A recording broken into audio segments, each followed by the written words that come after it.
Divisibility rule define करना है कि ए और बी यदि दो इंटीजर हमारे पास जिसमें से कि ए हमारा नॉन जीरो है तो A is said to be divisor of B, that is B equals to A times C होगा।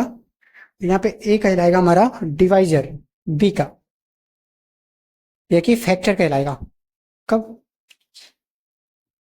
जब B equals to A times C हो। कुछ प्रॉपर्टीज हैं, यदि ए बी सी डी हमारे नॉन जीरो इंटीजर्स हैं तो ए डिवाइजर होगा जीरो का, वन डिवाइजर होगा ए का, ए डिवाइजर होगा ए का, ए डिवाइजर होगा वन का। इसका मतलब है कि ए या कि प्लस वन होगा या कि फिर माइनस वन होगा।